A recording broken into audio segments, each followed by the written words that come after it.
Imagine how your morning begins. Your phone lights up. Your head still feels heavy. And then, the smell of coffee appears. For many people, it's not just a habit. It's the switch that starts life. But the real question is, what is actually happening inside your body when you drink coffee every day for many years? Coffee was labeled bad for your health, racing heart, insomnia, addiction. But science doesn't stand still. When data becomes large enough, perspectives are forced to change. And today, the scientific community views coffee far more positively than you might think. The first thing most people don't realize, for many adults, coffee is the largest source of antioxidants in their entire day. In fact, in Western diets, antioxidants from coffee often exceed those from fruits and vegetables combined. These compounds help neutralize free radicals, the silent agents that damage cells, accelerate aging, and contribute to disease. In other words, your cup of coffee isn't just waking you up, it's quietly joining the body's internal repair crew. The brain benefits too. People who drink coffee regularly have a significantly lower risk of Alzheimer's and Parkinson's disease. What's interesting is that this benefit doesn't come entirely from caffeine. When coffee beans are roasted, certain compounds are formed that help block toxic proteins from attacking brain cells. In a way, coffee is quietly protecting your future memory.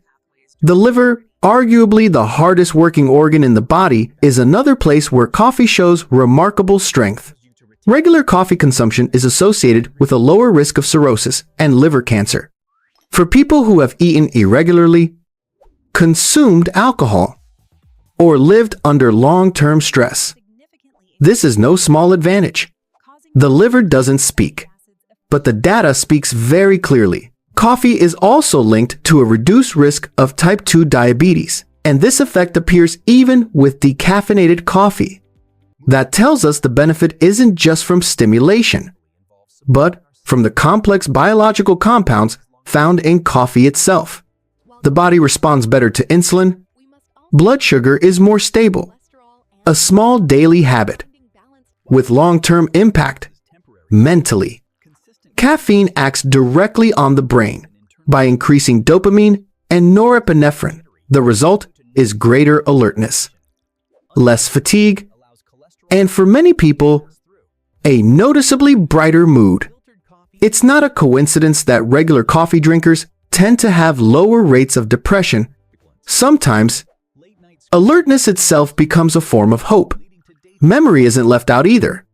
Some studies suggest caffeine reduces the rate of forgetting over a 24-hour period. It won't turn you into a genius, but it may help important information stay a little longer. In an age of constant information overload, that matters. For physical activity, coffee is a legitimate performance aid. It helps you train longer, endure more, and feel less exhausted, not because your muscles are stronger, but because your brain perceives less fatigue. That's why so many people instinctively reach for coffee before a workout. Coffee may also support weight loss by increasing metabolic rate and fat burning. But let's be honest, coffee can't rescue a bad lifestyle. It only amplifies what you're already doing right. Another interesting finding: people who drink coffee regularly tend to live longer, especially in middle-aged and older populations. Not because coffee is magical, but because it often activates biological pathways that protect the body over time. But here's the most important point. Coffee is not harmless. Certain brewing methods, like espresso or French press, retain natural oils that can raise bad cholesterol levels. Drinking coffee every day can also lead to caffeine dependence. Without it, you may feel tired, headachy, and low in energy. And when consumed in excess, coffee can trigger restlessness, anxiety, rapid heart rate, and insomnia, especially dangerous for those with underlying anxiety. Current scientific consensus suggests that around 400 milligrams of caffeine per day is a safe limit for most adults. The problem isn't coffee itself. The problem is stacking it with soda, energy drinks, and using caffeine to fight a life of exhaustion. So the final question isn't should you drink coffee or not, it's this: are you using coffee to support your body or to hide the fatigue created by your lifestyle? If you've noticed that you no longer drink coffee because you enjoy it, but because you can't function without it, that's not coffee's fault. That's a signal, and that signal is worth listening to. There is a scientific detail that is extremely valuable, yet rarely explained in everyday language. Caffeine does not create energy. It only masks fatigue. From a biological perspective, when you stay awake for long periods, work intensely, or live under prolonged stress, the brain accumulates a substance called adenosine. The more adenosine builds up, the sleepier you feel, the slower you become, the heavier your head feels. Caffeine does not remove adenosine. It simply blocks the receptors that detect adenosine, making the brain unaware that you are tired. It's like covering the fuel gauge and continuing to drive. So what's the insight here? If you sleep enough, eat reasonably well, and move regularly, 1 cup of coffee makes you gently alert, mentally clear, and focused. But if you are chronically sleep deprived, eating irregularly, and living under constant stress, coffee pushes you into a very dangerous state. Awake, but not well. The brain keeps working, but the nervous system is forced to operate in overload. That's when people drink coffee and still feel tired. Drink more and become anxious. Drink even more and experience a racing heart, trembling hands, and a hollow, foggy mind. Science calls this a mismatch between neural signaling and true physiological state. In everyday language, it's called living in tension. A large study shows that the benefits of coffee appear clearly only in people who get relatively adequate sleep and drink coffee in the morning or early afternoon. When coffee is consumed after mid-afternoon, caffeine can remain in the bloodstream for 6 to 8 hours, subtly lightening sleep without you realizing it. You think you slept enough, but your brain didn't recover. The next morning, you need stronger coffee, and the loop begins. There is a very practical insight that health professionals often realize after many years: coffee doesn't kill you quickly, but it is extremely good at hiding problems. Someone with a struggling liver may still seem fine for years while drinking coffee regularly. Someone under heavy stress can keep working. Someone with mild depression can still find morning motivation. Coffee is like a fresh coat of paint over a cracked wall. It's not wrong, but if you only keep painting, the wall still cracks. Even the longevity benefits of coffee need to be understood correctly. Data shows that coffee drinkers live longer within populations that have relatively stable lifestyles.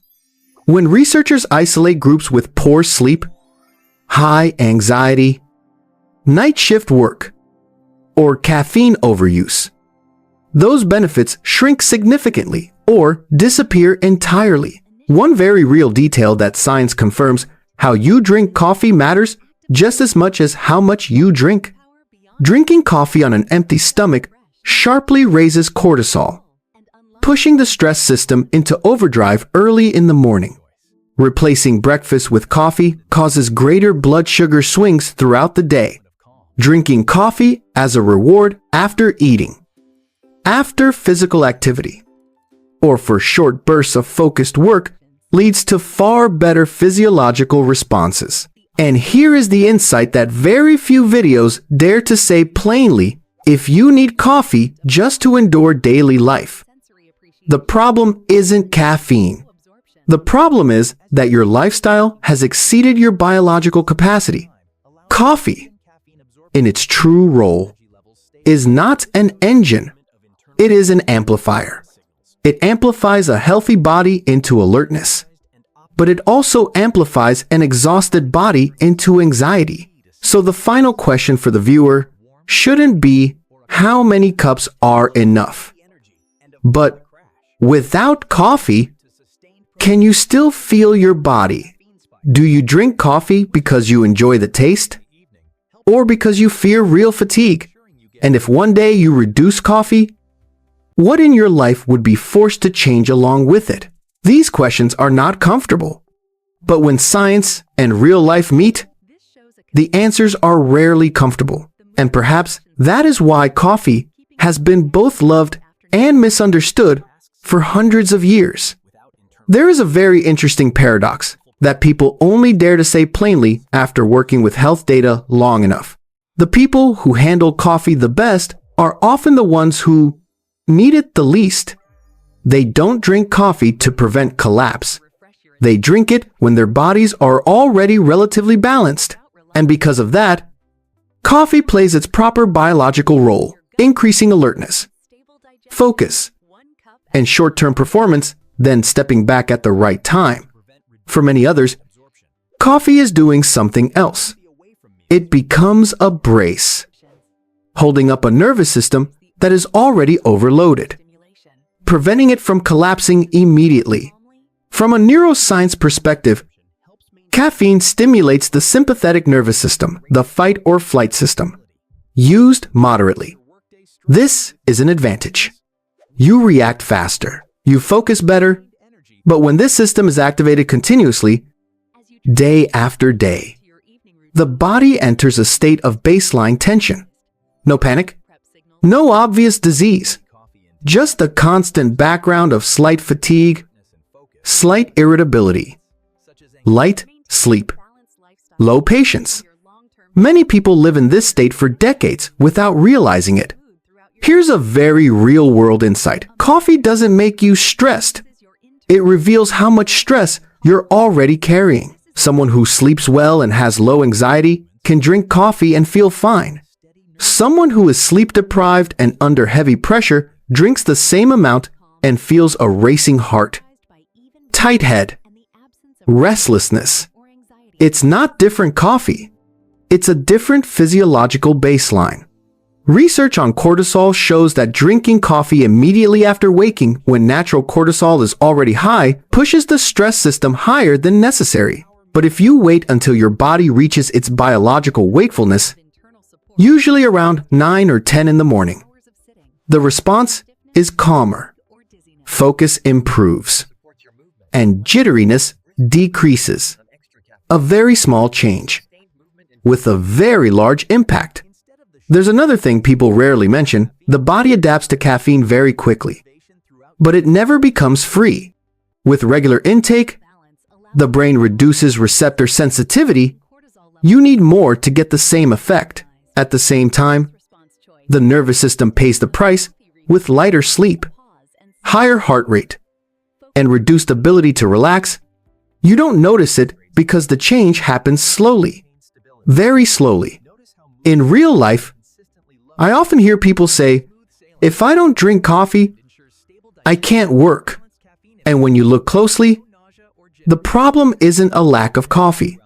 The problem is that their life does not allow them to be tired. At that point, coffee is no longer a beverage. It becomes a silent agreement. I will keep going, even though my body disagrees.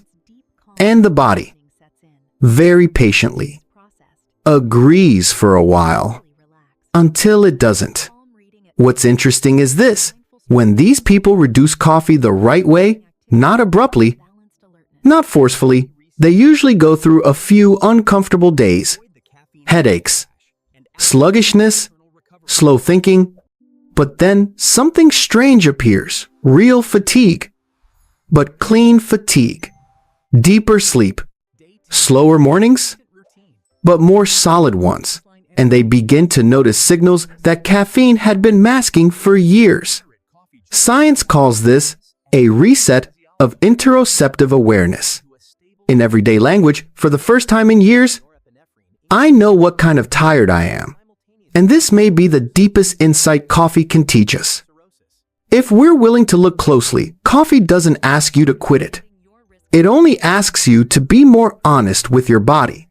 If you drink coffee and feel good, focused, calm, and still sleep well, you may be using it correctly. If you drink coffee and feel anxious, your heart races, sleep worsens, dependence grows. Coffee may be speaking on behalf of your body, saying what you haven't yet heard. In the end, coffee isn't a villain. It's a very powerful tool, and powerful tools always require an alert user. And perhaps this video isn't meant to make you drink less coffee. It simply wants you to drink more consciously, because when you understand why you need coffee, you may also begin to understand more clearly how you are actually living. In the end, after all the numbers, studies, biological mechanisms, and very real human experiences, the story of coffee returns to one simple point. Coffee is not the problem. The way we live is. Science does not condemn coffee. On the contrary, data shows it can protect the brain, the liver, metabolism, and may even extend lifespan. But science is also very clear. Those benefits only appear when coffee exists within a body that still has the capacity to recover. When sleep is sacrificed, stress becomes the default, and fatigue is treated as weakness. Coffee is no longer an ally. It becomes a cover. The most dangerous thing about coffee is not a racing heart or insomnia. It's this: you can live for a very long time without realizing how exhausted you are. 1 cup of coffee in the morning can be joy. 2 cups can set the rhythm of work. But when coffee becomes the only thing keeping you upright, it's no longer a habit. It's a signal. And the body always sends signals before it collapses. The question is whether we listen. So the real question isn't how much coffee do you drink each day. The question is, if coffee disappeared tomorrow, would your life force you to pay a price? If the answer is yes, the problem isn't in the cup. It's in your rhythm of living and how you work, how you rest, and how you treat your own fatigue. Coffee is brutally honest. It only amplifies what already exists. A balanced body is supported, an exhausted body is exposed. And perhaps the healthiest relationship with coffee isn't quitting or clinging to it, but using it as a mirror. By looking at how you need coffee, you can see very clearly how you are living. If this video makes you pause for a moment before your next cup of coffee, then it has done its job. Not to make you drink less, but to help you listen to your body more clearly,